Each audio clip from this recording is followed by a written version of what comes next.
Wir als Österreich sind extrem stolz, dass wir hier bei diesem Finale dabei sein dürfen. Das ist mehr als ein Traum, aber ich glaube, wir haben es als Mannschaft verdient. Wir sind das einzige Team bei dieser WM. Some time ago, nobody would have even been dreaming that Indonesia would be playing two crucial matches for the qualification. Presiden Republik Indonesia Prabowo.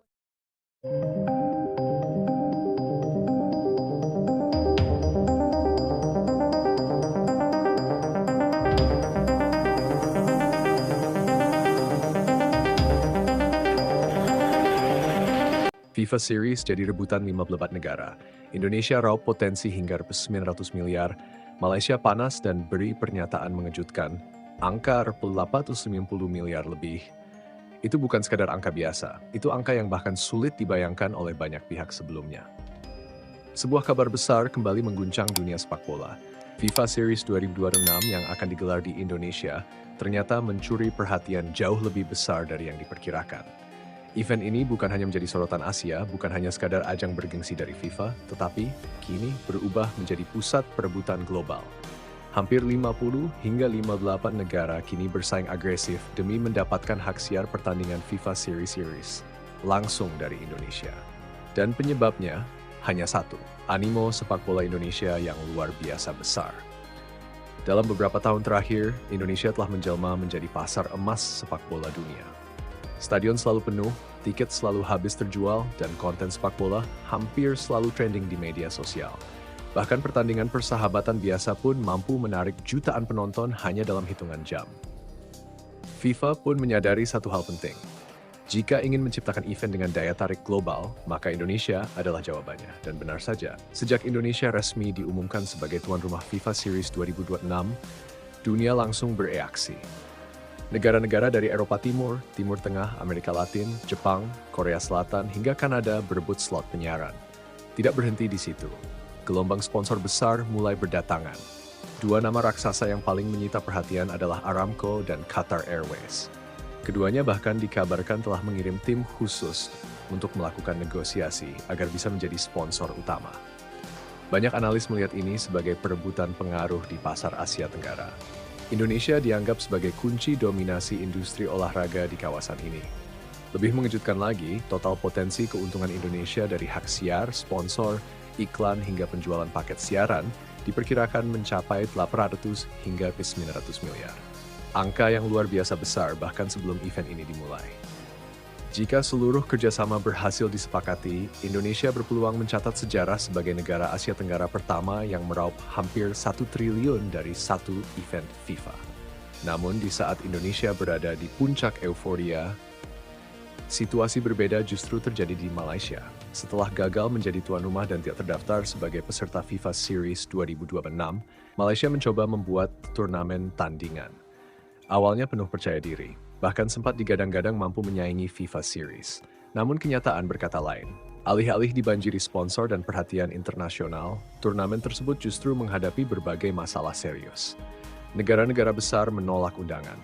Sponsor besar tidak tertarik. Bahkan stasiun TV nasional pun belum tentu mau menyiarkan. Risiko kerugian mulai terlihat sejak awal.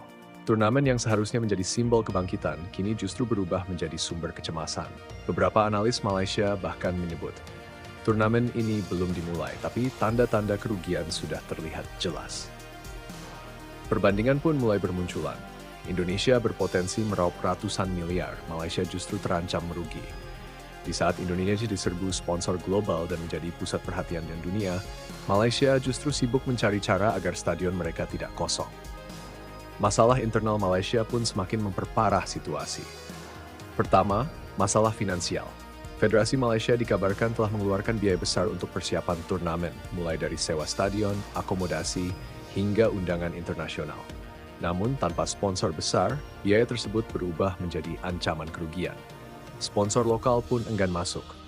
Bukan karena tidak ingin mendukung, tetapi karena turnamen ini dinilai tidak memiliki nilai jual tinggi.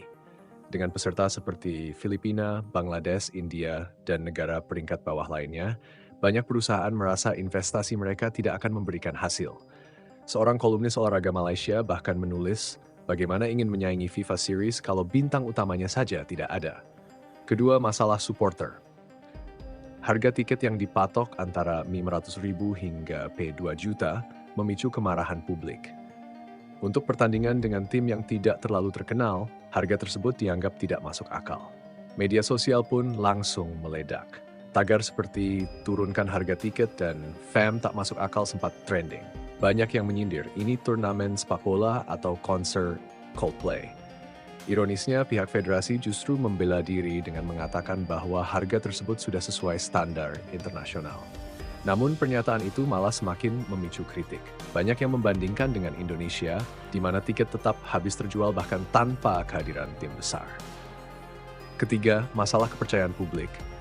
Turnamen ini awalnya dianggap sebagai simbol kebangkitan sepak bola Malaysia. Namun kini justru menjadi simbol kegagalan manajemen. Beberapa analis menilai Malaysia terlalu terburu-buru menyusun turnamen tanpa mempertimbangkan kondisi nyata. Performa tim nasional yang menurun, konflik internal federasi, serta reputasi yang belum stabil membuat negara-negara besar enggan datang. Seorang pengamat bahkan mengatakan bagaimana mahu jemput tamu VIP kalau rumah sendiri masih bocor. Keempat, kontroversi pernyataan federasi. Situasi semakin panas ketika Federasi Malaysia menyebut ada pihak tertentu yang mempengaruhi negara-negara besar agar menolak undangan mereka. Tanpa menyebut siapa, pernyataan itu langsung menuai kritik keras dari publik sendiri. Banyak yang menilai itu hanyalah alasan untuk menghindari tanggung jawab. Komentar netizen pun bermunculan, tidak ada yang mempengaruhi, prestasi kita sendiri yang jadi masalah. Jangan salahkan orang lain, lihat dulu apa yang bisa kita tawarkan. Dan akhirnya, perbandingan dengan Indonesia menjadi pukulan paling telak. Saat Indonesia mendapatkan sponsor baru hampir setiap minggu, Malaysia bahkan kesulitan mendapatkan satu. Saat Indonesia diperebutkan puluhan negara untuk hak siar, Malaysia masih menunggu apakah ada TV lokal yang mau menyiarkan. Saat Indonesia bersiap menyambut stadion penuh dan sorak-sorai dunia, Malaysia justru sibuk memastikan kursi stadion mereka tidak kosong. Inilah realita yang terjadi saat ini. Satu negara sedang berada di puncak momentum, sementara yang lain masih berjuang keluar dari bayang-bayang kegagalan. Dan dunia kini sedang menyaksikan semuanya.